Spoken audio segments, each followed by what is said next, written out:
Bienvenidos, mis líderes. ¿Cómo están? Bienvenidos también a los líderes que se conecten en el live de Instagram. Bienvenidos. Vamos a comenzar de una vez con la grabación de esta tercera sesión.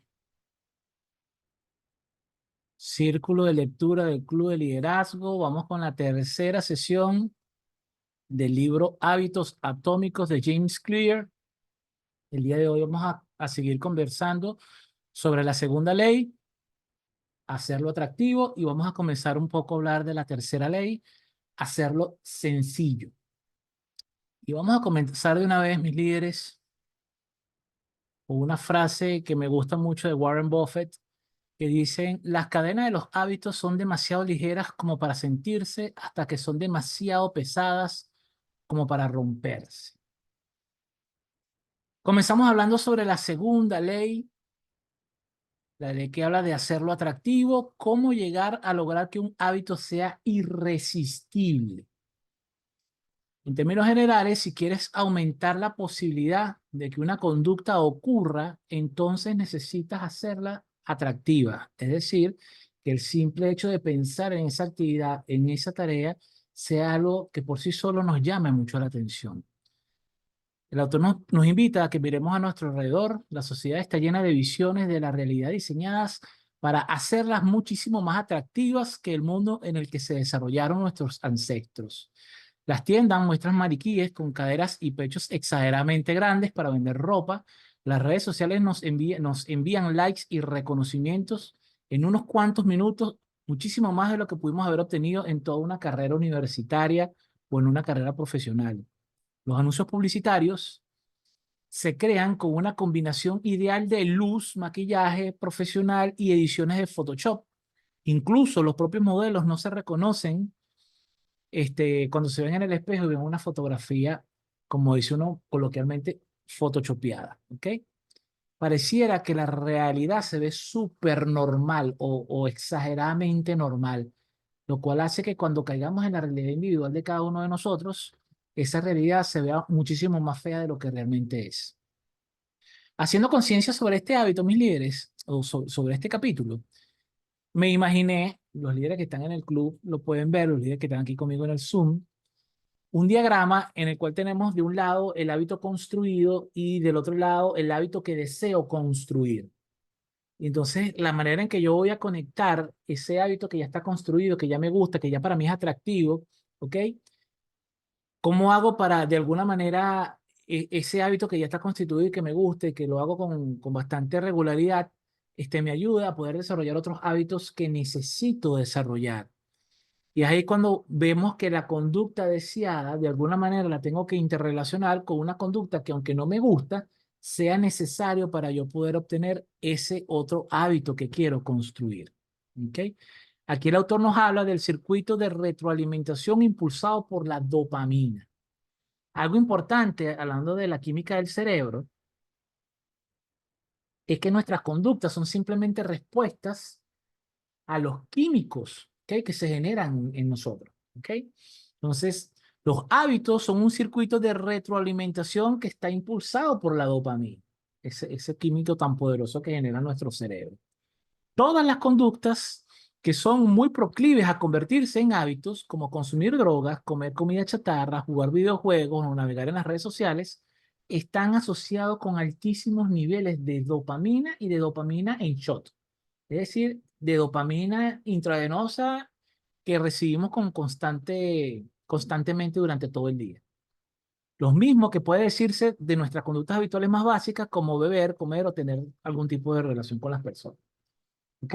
Por años, los científicos asumieron que la dopamina solo estaba relacionado con el placer, pero ahora sabemos que desempeña un papel central en muchos procesos neurológicos, incluyendo la motivación, el aprendizaje y la memoria, así como también el castigo y la aversión. ¿Ok? Incluso se está asociado o está asociado con lo que llaman por ahí los movimientos, o de alguna manera con los movimientos involuntarios, ¿ok? O inclusive espasmo o respuestas automáticas, lo llamaría la programación neurolingüística, ¿ok? Es la anticipación de la recompensa y no su propia obtención la que nos hace que nos pongamos en acción. Y fíjense qué interesante esto, porque la emoción que sentimos por algo, en el momento que lo estamos recibiendo, dura solamente unos cuantos segundos. Pero cuando nosotros nos estamos anticipando, por ejemplo, cuando nos vamos a ir de vacaciones a visitar a un ser querido, inclusive durante todo el periodo de tiempo que estamos planificando el viaje, sentimos esa emoción y sentimos esa energía. Y cada vez que nos acordamos que nos queda una semana, nos quedan 6 días, nos quedan 5 días, esa emoción va en aumento. Y cuando estamos de vacaciones con esa persona, cuando nos conseguimos con ese familiar, ese llega a un punto, un clímax de dopamina, en el cual me siento muchísimo, pero muchísimo más feliz, ¿ok? Pero que en ese mismo punto va a comenzar a bajar. Y muy probablemente no vamos a tener un shock tan fuerte como en ese primer contacto. E incluso durante el periodo que estemos de vacaciones o que estemos en pleno disfrute, inclusive ese periodo de vacaciones vamos a estar relajados y disfrutando, pero no vamos a sentir el mismo nivel de dopamina que sentíamos con la anticipación. ¿Ok? ¿Cómo usar la acumulación de tentaciones para hacer tus hábitos más atractivos? Aquí entramos en otro concepto importante, que es el concepto llamado la acumulación de tentaciones. Este concepto es simple y de alguna manera es una continuación del concepto anterior que les expliqué, de hacer lo que se necesita hacer y hacerlo atractivo. Aquí en este punto usas algo que realmente te gusta como una especie de señuelo o de anzuelo para crear ese primer shot de motivación que te permita continuar. ¿Ok? Es más fácil que encuentres una conducta atractiva si puedes hacer tu actividad favorita al mismo tiempo. Tal vez te guste escuchar los más recientes chismes de las celebridades, pero tienes que ponerte en forma. Entonces, usando esta estrategia de acumulación de tentaciones, podrías leer los tabloides o ver redes sociales y enterarte de todos esos chismes de la farándula solamente cuando estés en el gimnasio. Entonces, mientras estás haciendo tu rutina de ejercicio, ¿ok? Pues aprovecho el tiempo entre una máquina y otra, entre una serie y otra, para enterarme de todos esos chismes que me quiero enterar. ¿Ok? Fíjense que aquí vamos a ver la fórmula de la acumulación de hábitos más la acumulación de tentaciones. En la primera parte, la acumulación de hábitos, la fórmula sería algo más o menos como después de el hábito actual, ¿ok? Haré lo que necesito, el hábito que necesito. Y cuando hablamos de la acumulación de tentaciones, sería después del hábito que necesito, ¿ok? Haré el hábito que quiero. Pero eso lo hacemos casi que de manera inmediata para que se vaya generando es como si estuviéramos solapando una conducta con otra, o alimentando o retroalimentando. Si lo viéramos en un plano general, ¿okay? O si le diéramos continuidad, lo veríamos de la siguiente manera. Después del hábito actual, yo haré el hábito que necesito. Después del hábito que necesito, haré el hábito que quiero. ¿Ok? Vamos a poner uno de los ejemplos que coloca el autor en el libro. Si quieres revisar tu cuenta de Facebook, pero necesitas hacer más ejercicio, después de sacar mi teléfono, haré 10 flexiones de pecho, que es lo que necesito, y después de hacer las 10 repeticiones, voy a revisar mi Facebook por 10 minutos, que es lo que quiero. Si quiero revisar el Facebook 10 minutos más o pasarme a Instagram y revisar 10 minutos más, entonces repito, bueno, para poder ver 10 minutos más de Instagram, voy a hacer 10 repeticiones más o 10 flexiones de pecho más. Al inicio puede costar un poco, ¿ok? Por supuesto que va a costar, pero luego vas a ver que se van a encadenar ambos hábitos. Puntos a considerar en esta primera parte. La segunda ley de cambio de conducta es hacerlo atractivo. Entre más atractiva sea una oportunidad, existen mayores probabilidades de que produzca la formación de nuevos hábitos o que se produzcan nuevos hábitos. Los hábitos son un circuito de retroalimentación conducido por dopamina, es decir, se alimenta 100% de dopamina. Cuando la dopamina se incrementa, lo mismo ocurre con la motivación para actuar sobre lo que quiero hacer. La anticipación de la recompensa y no su obtención es lo que nos pone en acción. Entre mayor es la anticipación, mayor es el pico de dopamina que vamos a recibir. La acumulación de tentaciones es una forma de hacer que tus hábitos sean muchísimo más atractivos. La estrategia consiste en integrar una acción que quieras hacer con una acción que necesites hacer. importante aquí. Avanzamos. Aquí el autor nos va a hablar del papel de la familia y de los amigos en la formación de los hábitos. En este punto, mis líderes, retomo la idea del ambiente en la formación de los hábitos. Lo vimos en la sesión pasada, cuando yo les comentaba o traía a colación el tema de la alineación de niveles lógicos de la PNL desarrollada por Robert Dills. Porque el ambiente, y en ese ambiente caben nuestras familias y nuestros amigos más cercanos, ¿ok? Va a ser un factor fundamental en el desarrollo o no desarrollo de los hábitos que queremos, ¿ok? Fíjense, no es de extrañar que la mayoría de las personas reconozcan que sus hábitos no son precisamente hábitos positivos y no es casual. Casi la misma cantidad de personas que reconocen esto también reconoce que viven en un ambiente que en algún aspecto es tóxico o disfuncional. También es cierto que la cultura en la cual crecimos, la mayoría, no fue precisamente una cultura que nos diera la libertad de crecer y de tomar decisiones libres. Siempre habían cuestionamientos, directa o indirectamente, de las personas más cercanas o de los círculos intermedios. Cada día es más marcada la tendencia de evitar, entre comillas, que las personas piensen por sí mismas. Y justamente en este momento histórico, la inteligencia artificial está iniciando un salto cuántico inverso. Es decir, en lugar de empujar al ser humano hacia un crecimiento exponencial o hacia una mayor comprensión de sí mismo, ¿ok? Lo está involucionando con tal rapidez que posiblemente todo lo que conozcamos el día de hoy como conductas deseadas y normales quedarán extintas en el mediano plazo. Un llamado de atención bastante importante, mis líderes. No lo vean como un cuestionamiento. Veanlo más bien como una invitación a pensar en qué ambiente nos estamos desenvolviendo y a ser muy críticos con nosotros y con nuestro desarrollo. Todo ser humano tiene la capacidad de verse en un espejo, de evaluarse cuáles son los resultados que están obteniendo, qué edad tengo, esta edad que planificaba yo hace 10 años que tendría que tener ahorita, qué planifico yo tener a 5 años, a 10 años. Y partiendo de la respuesta que nos demos, sencillamente evaluar si el círculo en el cual me estoy desenvolviendo, las acciones que estoy haciendo, los hábitos que tengo construidos, me van a ayudar a fortalecer o acercarme a esas metas que tanto he querido, ¿ok?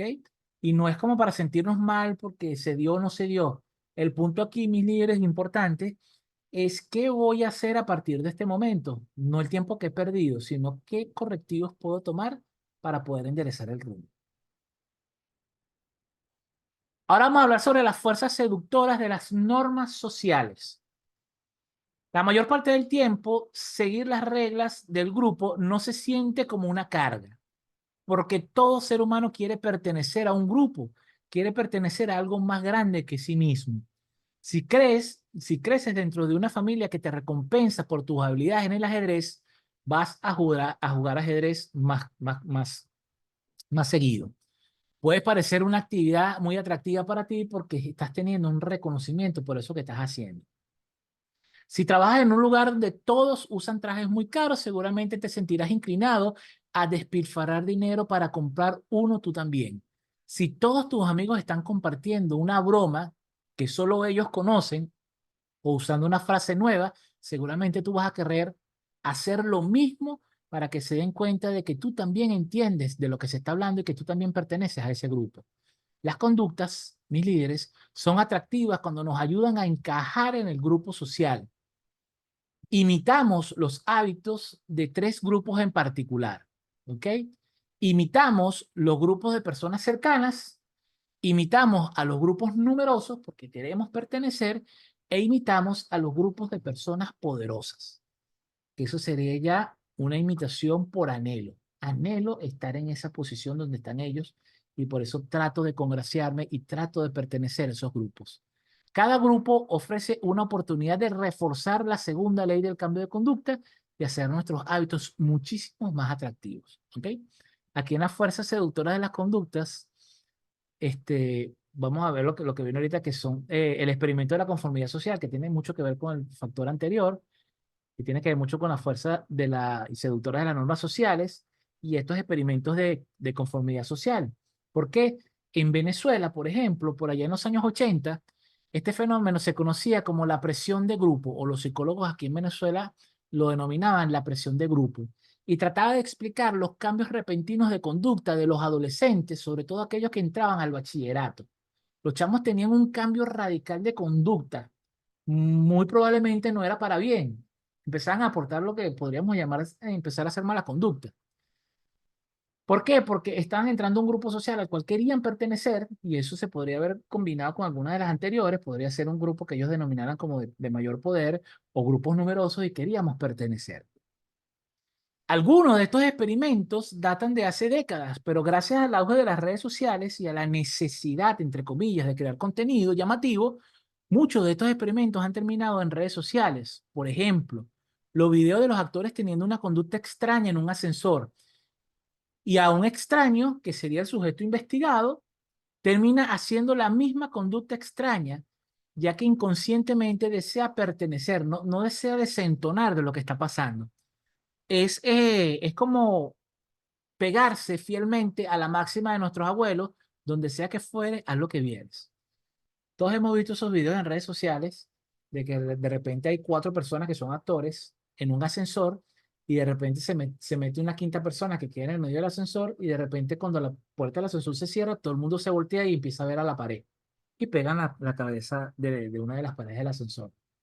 En breve segundo, la persona empieza a sentir incomodidad, ¿qué está pasando? Pero se siente incapaz de levantar la mano y decir, oye, ¿qué está pasando? Porque tienen que pegar la cabeza de la pared. Y pocos segundos después, mis líderes, ve que la persona siente esa presión, esa fuerza de la conformidad social, de estar conforme con lo que está pasando, con lo que estoy viendo que está pasando, y automáticamente hace el experimento. También está el experimento en el cual se contrata un grupo de personas para un experimento de percepción, en el cual hay 5 o 6 personas contratadas o actores y un solo sujeto de muestra. En el libro aparece el ejemplo de las rayas. Se muestran unas tarjetas con rayas de diferente tamaño y después dicen, esta rayita, ¿cuál de estas letras es? Por supuesto que es evidente que, por ejemplo, es la letra A, pero de repente los autores empiezan a decir que es la B y usted ve la imagen y a legua se ve que no es así. Bueno, el 89% de las personas que pasaron por este experimento, el 89% de las personas terminaban cambiando su respuesta para tener una respuesta conforme a lo que estaba viendo el grupo, aunque evidentemente no era así. Es famoso un profesor de Harvard que hablando o explicando el experimento de conformidad social, se dio cuenta que hay un alumno que siempre llegaba tarde a clase. Entonces el profesor dice, vamos a hacer una cosa. Cuando entre el alumno fulanito de tal, yo les voy a enseñar este, este sobrecito de té, estoy poniendo un ejemplo, y cuando yo diga de qué color es esta parte de la bolsita de té, ustedes van a decir que es rojo. Obviamente es verde, ¿no? Pero todo el mundo va a decir rojo. A todo el que yo le pregunte va a decir que es rojo. Y vamos a ver si el próximo alumno que llegue va a tener la fuerza o la voluntad para levantar la mano y decir no, aunque todo el mundo lo vea rojo, realmente la bolsa de té es verde. Y a que no adivinan qué pasó. El próximo alumno que llegó, que había llegado tarde a la clase, el profesor siguió hablando y en un momento el profesor hace la pregunta. Por ejemplo, hablemos de percepción. ¿De qué color ven esto? Y por supuesto, el profesor le empezó a preguntar, ¿tú de qué color lo ves? Rojo. Y el muchacho voltea viendo como queriendo decirte, está loco, ¿cómo que es rojo? Eso es verde. Pero no dice nada. Automáticamente el profesor le pregunta a otro alumno y el otro alumno también dice, es rojo. Para hacerles el cuento corto, el profesor hace esto con 5 o 6 personas y la séptima persona es el sujeto de muestra, el chamo que llegó tarde y cuando le muestra le dice, ¿de qué color ves tú esto? El muchacho lo piensa por unos segundos y dice, es rojo. Con esto se demuestra que la presión social y la conformidad social son factores determinantes en la consecución de nuevos hábitos. Puntos a considerar aquí, mis líderes. El ambiente dentro del que vivimos determina cuáles conductas son atractivas para nosotros. Tendemos a adoptar hábitos que son elogiados y aprobados por el ambiente en el cual vivimos porque sentimos que son naturales y nuestro deseo de integrarnos parece ser vital y viene de la época de las tribus, ¿ok? Tendemos a imitar los hábitos de tres grupos sociales: el grupo cercano, que es la familia y los amigos, el grupo de la tribu y el poderoso, aquellos que cuentan con un estatus mucho más elevado y con más privilegios que el que tenemos nosotros, pero al cual anhelamos. ¿Ok? Y última, de esta lámina, si cierta conducta puede proporcionarnos aprobación, respeto y elogio, la vamos a encontrar muy atractiva.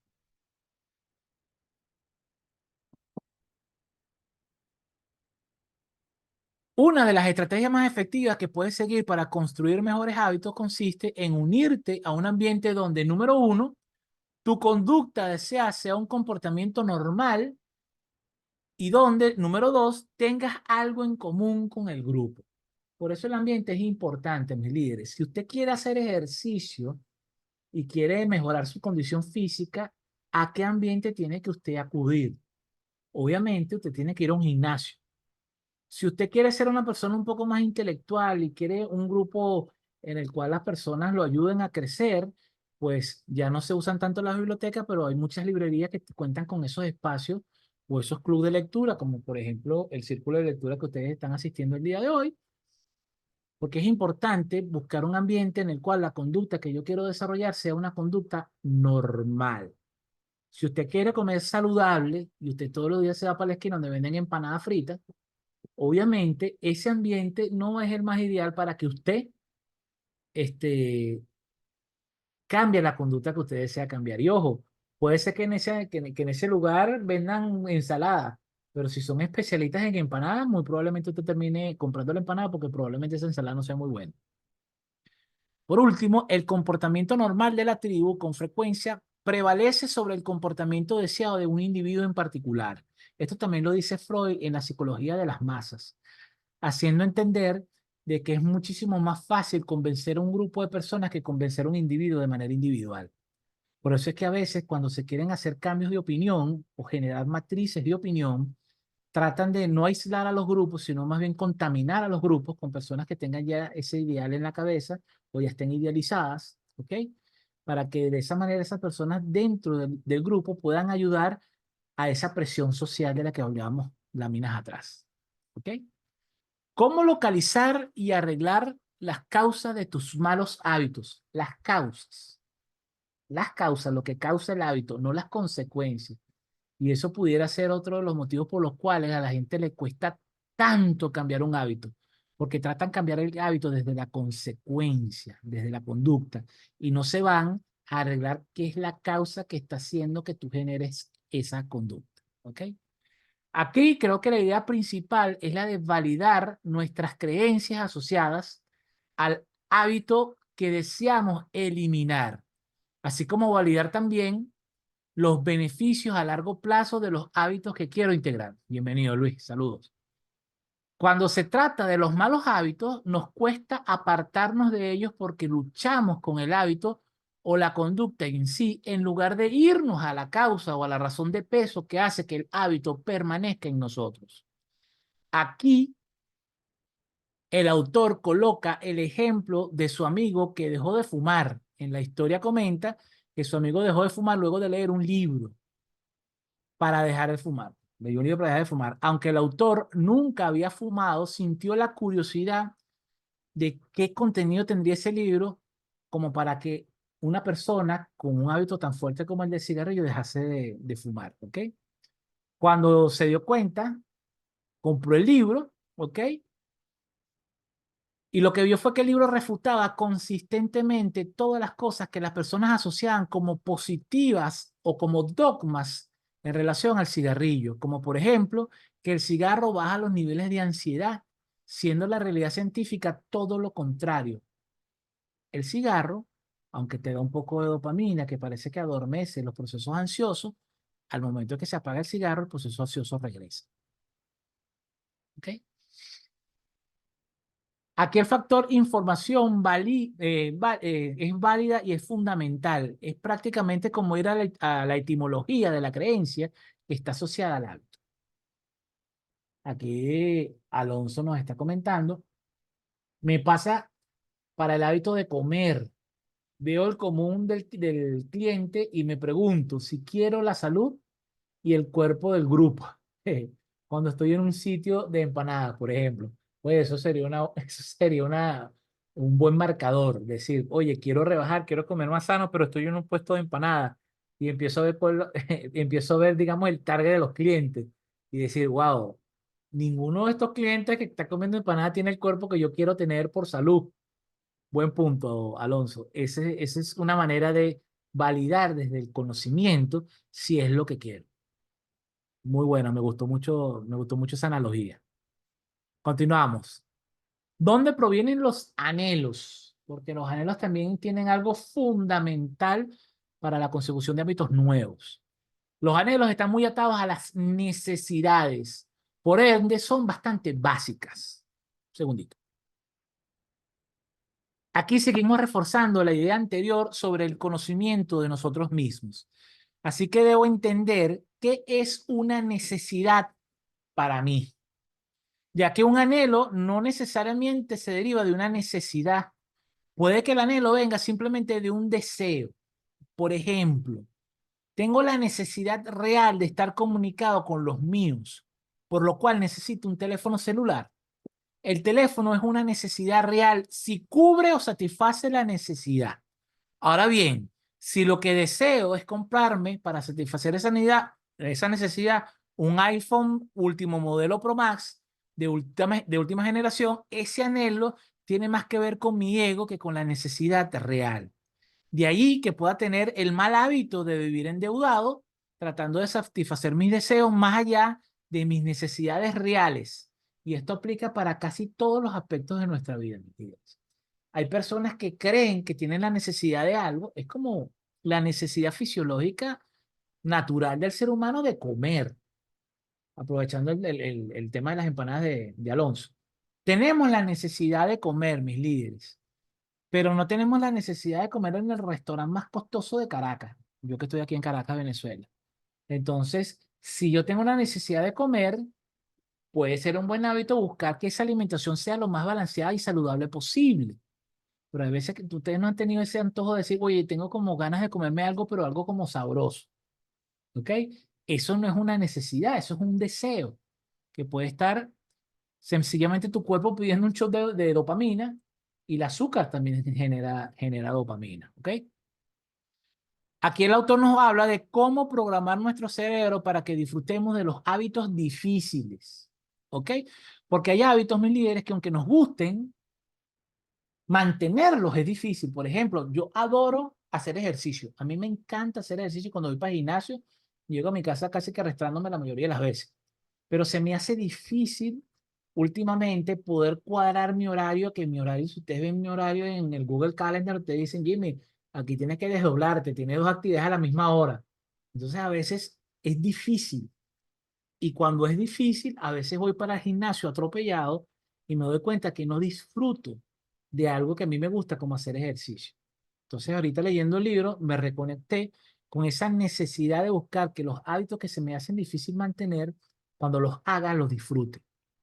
Y en este punto, yo lo conecto con una técnica de PNL que se llama resignificar conceptos. Se ha puesto muy de moda decir y con propiedad que la palabra tiene poder. También lo asocio con las teorías de Karen Horney sobre las implicaciones de los deberes sociales y las presiones por hacer las cosas de determinada manera, aunque no sea nuestra propia manera, o aunque esa manera sea la más complicada. En este apartado, el autor hace referencia de que un simple cambio de percepción puede hacer la gran diferencia. Cuando hacemos conciencia de cómo nos estamos comunicando la mayoría de las veces y la mayoría de las personas logra admitir que su interpretación de la realidad no tiende a ser la mejor. Uno de los ejemplos que coloca el autor de verdad me hizo reflexionar. Cuenta de una persona en silla de ruedas que fue entrevistada y el entrevistador le preguntó qué se sentía estar condenado a estar postrado en esa silla de ruedas. A lo que la persona le respondió, yo no estoy confinado a una silla de ruedas. Ella más bien me ha dado la libertad para ser independiente. Sin ella viviría acostado en una cama sin poder moverme ni hacer nada. Gracias a mi silla de ruedas voy a donde yo quiero ir.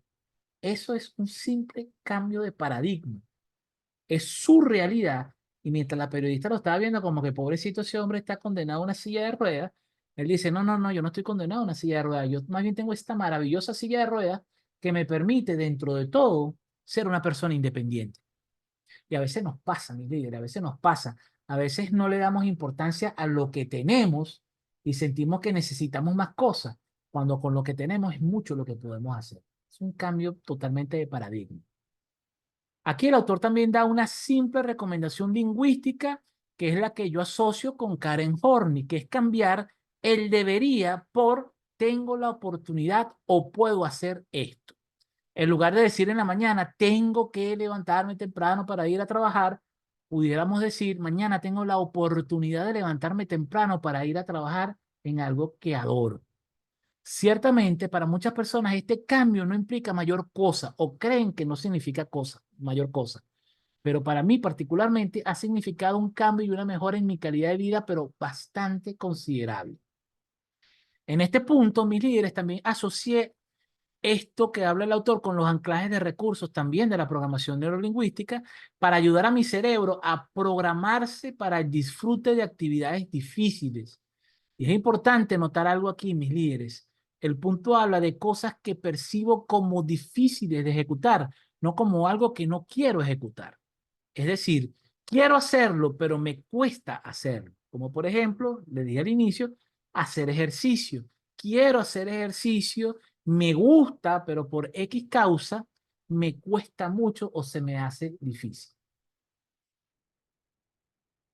Puntos a considerar acá, mis líderes. La inversión de la segunda ley del cambio, la conducta es hacerlo poco atractivo. Cada conducta tiene un anhelo o un deseo superficial y un motivo subyacente. En la programación neurolingüística llamamos a estas dos estructuras la estructura superficial y la estructura profunda.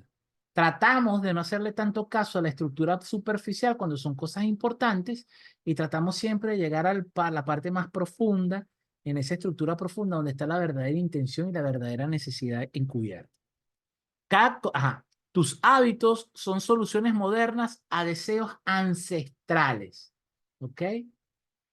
La causa de tus hábitos es, en realidad, la predicción que los precede. La predicción conduce a un sentimiento y esos sentimientos sabemos que son de corto plazo. Destaca también los beneficios de abandonar un hábito perjudicial para hacerlo parecer poco atractivo. Los hábitos son atractivos cuando los asociamos con sentimientos positivos o son poco atractivos cuando los asociamos con sentimientos negativos. Crear un ritual motivacional haciendo algo que disfrutes mucho justo antes de realizar un hábito que te cuesta trabajo llevar a cabo.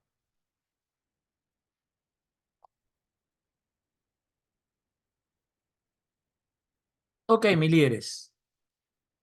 Pequeño resumen para ver cómo vamos hasta ahora. En la primera ley, hacerlo obvio y hacerlo invisible. Primera y segunda ley. Llena el registro de hábitos, escribe tus hábitos actuales y hazte consciente de ellos. Número 2, usa la estrategia de la intención de implementación. Yo haré tal conducta a tal hora en tal lugar. Tercero, usa la estrategia de la acumulación de hábitos. Después de el hábito actual, yo haré el hábito nuevo. Número 4, diseña tu ambiente. Vuelve evidente y obvia las señales de los hábitos positivos. Y número 5, reduce la exposición. Elimina de tu ambiente las señales de tus hábitos negativos para poder eliminar ese hábito de manera consistente. ¿Ok? De la segunda ley, hacerlo atractivo y después hacerlo poco atractivo para el caso de eliminar los hábitos que no me gustan. Número 1, usa la vinculación de tentaciones, vincula una acción que quieras hacer con una acción que necesites hacer. Número 2, únete a un ambiente donde tu conducta deseada sea una conducta normal para el resto de los integrantes. Número 3, crea un ritual de motivación Haz algo que disfrutes mucho inmediatamente antes de realizar el hábito que se te haga difícil. Y número 4, replantea tu mentalidad. Resta los beneficios que obtienes al evitar tus malos hábitos. Vamos a empezar, mis líderes, hablando un poco acá sobre la tercera ley. Hacerlo sencillo. Avanza despacio, pero no des marcha atrás. Este apartado, mis líderes, precede al próximo capítulo que habla sobre la ley del menor esfuerzo, cosa que me agrada muchísimo. Y no solamente James Clear habla sobre la ley del menor esfuerzo. Cuando diseñamos una estrategia para crear un hábito, inicialmente lo hacemos diseñando una estrategia para ir implementándolo paso a paso. Ese plan, mis líderes, tiene obligatoriamente que ser sencillo. Nada hacemos con tratar de consumir un hábito simple en 200 pasos. La estrategia debe ser siempre lo más simple que se pueda, minimalista, en 2 o máximo 3 pasos, siempre usando todo lo visto anteriormente hasta ahora, hasta lo poquito que hemos avanzado. Aquí la metáfora que viene a mi mente, mis líderes, es la comparación entre el reloj y la brújula. No importa la velocidad, lo que más debe importar es la dirección en la cual nos estamos moviendo, sobre todo cuando hablamos de cosas trascendentes como nuestro propósito de vida. No importa que lleguemos rápido, lo importante es llegar y llegar bien. Si cada paso que usted da va en la dirección correcta, entonces usted va muy bien. ¿Cuánto tiempo toma desarrollar un hábito nuevo? Porque es una pregunta que muchas personas se hacen cuando quieren hacer cambios importantes en su vida. Jimmy, quiero hacer cambios fundamentales y drásticos en mi vida. ¿Cuánto me voy a tardar? Creo que ya todo el mundo sabe la respuesta, ¿verdad? Depende. La formación de hábitos es un proceso mediante el cual una conducta se vuelve progresivamente automática mediante la repetición constante de una conducta de un hábito. ¿Ok? Entre más repitas una actividad, más cambiará tu estructura cerebral para moverse eficientemente en dicha actividad. Los neurocientíficos llaman a esto potenciación a largo plazo y se refiere al fortalecimiento de las conexiones entre neuronas en el cerebro basado en unos patrones de actividad recientes. Con cada repetición, el envío de señal de una cédula a otra va mejorando y las conexiones neuronales se fortalecen. Entonces, fíjense aquí, mis líderes. Cuando nosotros pensamos, hacemos un proceso químico en el cerebro que se llama sinapsis. Cada vez que usted hace un pensamiento, se genera una sinapsis. Ahora, si ese pensamiento es recurrente, esa sinapsis es como si usted la subrayara. Y me dice en un cuadernito que usted traza una línea del punto A al punto B. Si usted vuelve a tener el mismo pensamiento, usted vuelve a ir de A a B. Si usted vuelve a pensar de A a B, de A a B, de A a B, llega el momento en que esa línea es tan gruesa, por usarlo metafóricamente, que ya se hace fácil. Es como lo que llaman la memoria muscular. Cuando usted empieza a ir al gimnasio, parte del dolor, primero porque el músculo se está fatigando y segundo porque el músculo no tiene memoria y está empezando a crear qué pasa cuando tengo este peso, cuál es la mejor manera, buscar la postura, buscar la posición, qué cantidad de fuerza tengo que hacer, ¿ok? Entonces, mientras vamos desarrollando esa memoria, tanto la sinapsis como la memoria muscular, para hacer las cosas, la repetición es la que nos va a hacer que ese hábito mejore. Ahora, no es solo la repetición, mis líderes, disculpen los líderes que están en el live que le golpeó el trípode. No es solo la repetición, mis líderes. También se necesita un proceso de maduración y ese tiempo de maduración va a depender de lo complejo de la actividad. Por ejemplo, si usted quiere aprender a dibujar, como dibujaba, no sé, como dibujaba Rembrandt, usted sabe que Rembrandt tuvo muchas horas de práctica, pero supóngase usted que usted dice, bueno, Jimmy, yo como quiero ser Rembrandt en 6 meses, yo voy a agarrar, voy a empezar a pintar y voy a pintar 18 horas al día. Usted, 18 horas al día durante 6 meses, por supuesto que usted va a acumular muchas horas de trabajo, muchas horas moviendo la mano, muchas horas con el pincel en la mano. Pero le puedo garantizar, y vamos a sacar un cálculo loco aquí inexacto, pero supongamos que si usted dedica 18 horas al día durante 6 meses, usted haga, no sé, 5.000 horas de práctica. Y usted va a ver que, por supuesto, por esas 5.000 horas de práctica de pintura, usted va a mejorar. Pero si buscamos una persona que ha hecho menos horas que usted, digamos que ha hecho 4.000 horas de pintura, de práctica de pintura, usted hizo 5.000 en 6 meses. Pero resulta que yo hice 4.000 horas, pero las hice en 5 años. La probabilidad de que yo tenga muchísima más calidad como pintor que usted, que tiene 1000 horas más, es muy grande. Porque aunque la práctica es importante, saturarnos de práctica lo que nos hace es menos eficiente. Y muy probablemente, al ver el poco avance que vamos a tener después de tantas horas invertidas, la probabilidad de que usted se sienta frustrado y abandone es enorme. Así que sí necesitamos horas de práctica, mis líderes, pero no es que usted se va a saturar, no existe algo así como un maratón para usted aprender. Es como que usted pregunte cuántos libros se necesitan para la carrera de psicología y venga yo le diga, bueno, se necesitan 300 libros en una carrera de 5 años y te agarre los 300 libros y esos 300 libros usted se los lea en 9 meses, sin levantarse, 8 horas diarias, leyendo, leyendo, leyendo, leyendo, leyendo, leyendo, leyendo, leyendo. Le puedo garantizar que en 9 meses usted va a saber bastante de psicología, pero no va a poder ejercer como un psicólogo y probablemente vaya a presentar un examen de suficiencia y no lo apruebe. Porque necesita, no solamente son los 5 años de carrera, porque muchas personas lo dicen, oye, dime, esa carrera que yo hice en 5 años lo pude haber hecho en 2. Sí, pero la calidad profesional que vas a hacer tú en 2 años estudiándote lo mismo que yo me voy a estudiar en 5 es muy grande, porque necesitamos tiempo. En Gestal hablábamos de metabolizar el conocimiento. Muchísimas veces nosotros entramos a clases de Gestal y leíamos y leíamos, leíamos y nos daban la clase y discutíamos y seguíamos leyendo y de repente salíamos de clase y decíamos, oye, no entendí nada, no entendí un cipote. Pero resulta que después una clase de otro tema, dentro de la misma formación de Gestal, 6 meses después, escuchando a un profesor hablando de otro tema, decía, oye, creo que esto que está diciendo el profesor tiene muchísimo que ver con lo que leí yo de Freud hace 6 meses. Y era 6 meses después, como decían nuestras abuelas, que nos cae la locha y decimos, ah, ahorita es que estoy entendiendo ese concepto que está explicando el profesor. Puntos a considerar, mis líderes, para ir cerrando. La tercera ley del cambio de conducta es hacerlo sencillo. La manera más efectiva de aprender es practicar, no solamente planear.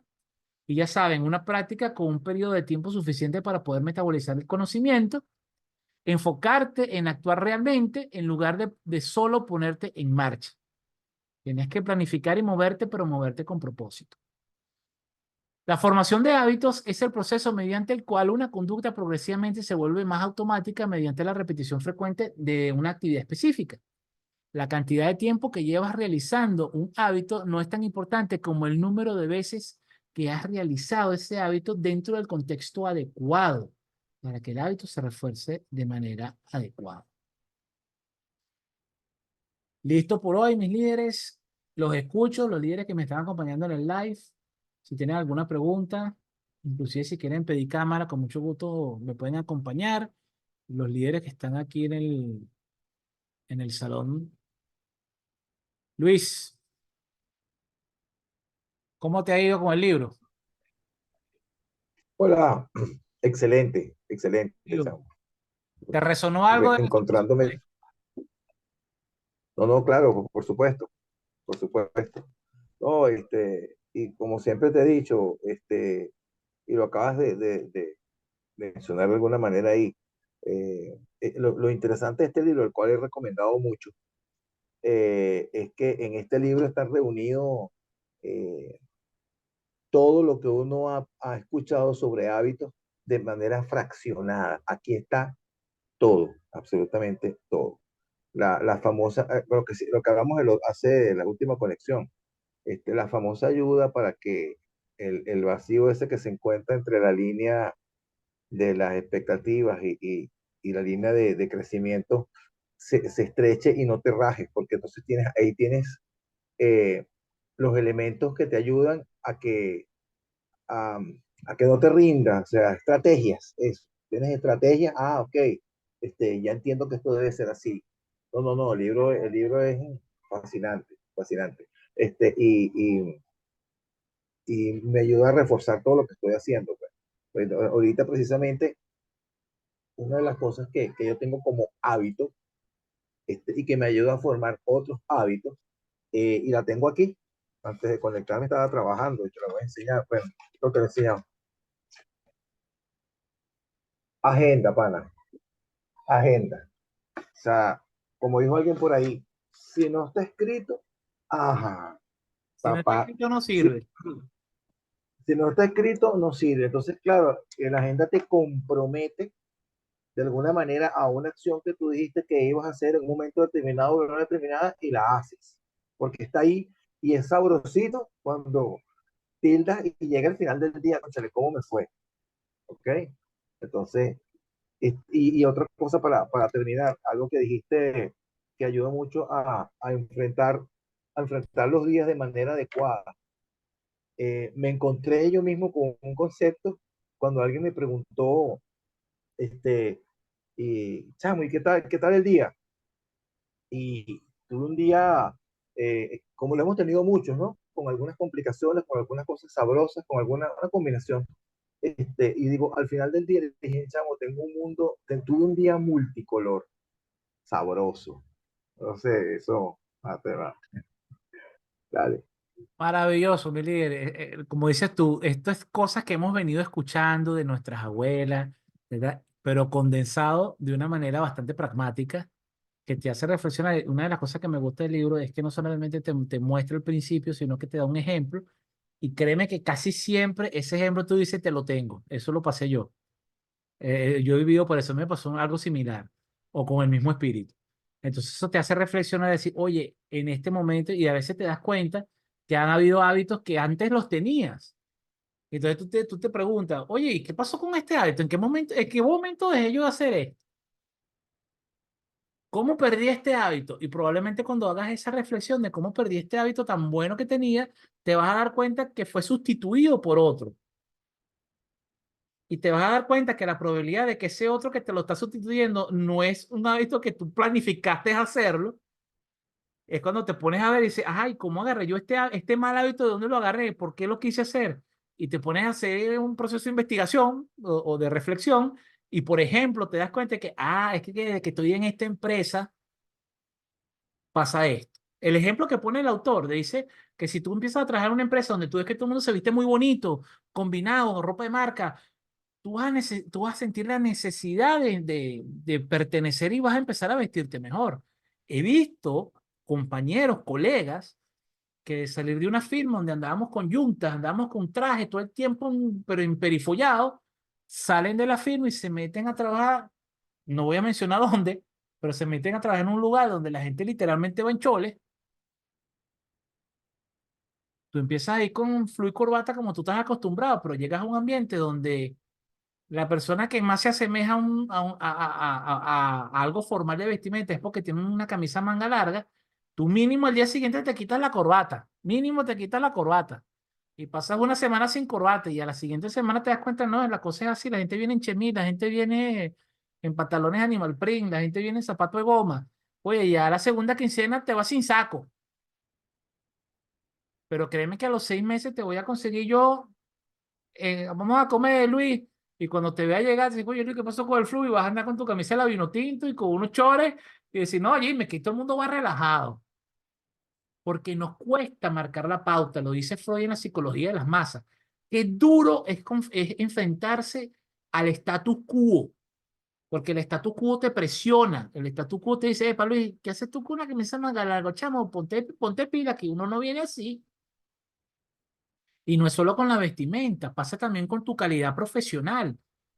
Yo cuando las personas quieren cambiar de trabajo, yo siempre le digo, lo más importante es tratar de validar qué calidad de trabajo vas a conseguir en esa empresa. Porque si tú eres un profesional de alta calidad, tú eres un profesional competitivo, si tú eres una persona que te gusta la excelencia y te metes en un espacio donde todo el mundo es mediocre, uy, usted va a pasar trabajo. Porque a la segunda iniciativa que usted tenga, al segundo, ¿cómo se llama? Al segundo informe entregado en la fecha, oye, la gente lo va a empezar a decir, oye, este Luis nos está haciendo ver mal. Se lo digo por experiencia, que he caído en un par de ambientes donde no pude luchar y me tuve que retirar porque dije, el malo soy yo. O sea, yo soy el que entrego mi trabajo puntual, yo soy el que tengo las mejores ideas, yo soy el que estoy, como quien dice, empujando al grupo a que crezca, pero yo soy el que estoy estorbando, entonces yo soy el que me retiro porque no es mi ambiente. Sí, sí. No, y te pudres, te pudres. Claro, Un tarde o ambiente no temprano el conveniente ambiente te va a contaminar, tarde o te va a temprano. contaminar. Jimmy, una cosa que quería, se me ocurrió ahorita, fíjate, tú dijiste algo de, o lo dice el libro, de hacernos conscientes también. O sea, los hábitos tienden a ser conductas eh, digamos, sin pensar, ¿ok? De tanto hacer algo de manera constante, etcétera, etcétera, etcétera, y sobre todo si un hábito está bien orientado, que se más bien consolidar ese hábito, me va a abrir espacio para tener productividad en otra área. Pero es cierto esto hay algo ahí que tiene que ver con buscar la manera de hacernos conscientes de los hábitos que tenemos. Porque fíjate bien, por lo que estabas hablando ahorita, qué sensibles somos los seres humanos a los distractores. De repente, tú puedes tener inclusive una manera de vivir y estás constantemente enfocado y haciendo cosas y metido y estás feliz con tu vida. Pero, qué sé yo, man, te cayó una platica y esa platica te dio para irte a recorrer el mundo por 60 días y deshacer todo lo que tenía. Hermano, apuesto que cuando regrese muchas cosas van a costar. Porque dice, bueno, ¿y qué pasó? Esto no estaba consolidado. ¿Qué pasó con este hábito que yo tenía, que era tan eficiente y ahora estoy echado por ahí, me quiero cagar palo todos los días? ¿Qué pasó? Ahí lo que ocurre, Luis, es precisamente lo que vimos hoy. Cuando agarramos hábitos que no nos damos cuenta, ¿sabes la cantidad de veces que tú te das cuenta de un hábito porque sencillamente alguien te lo hace ver? Te dice, oye Luis, cada vez que dicen la palabra fútbol, tú te rascas la nariz. Y tú no lo habías hecho consciente. Entonces cuando tú eres, oye, ¿verdad que escucho la palabra fútbol, me tocó la nariz? Y entonces cuando tú empiezas a hacer ese proceso de introspección, dices, ¿dónde nació este hábito? Y otra cosa que nos hace conciencia este libro es que hay hábitos que se hacen hábitos sin que nosotros nos demos cuenta, sencillamente por el punto ese que vimos de se hizo fácil.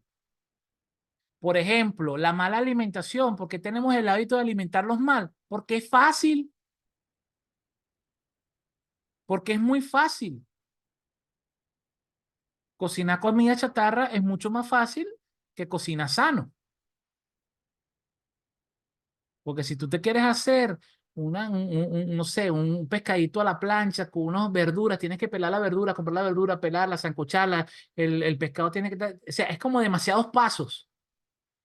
En cambio, tú agarras una pasta y la tiras en una olla, le echas sal y ya, carbohidratos para adentro.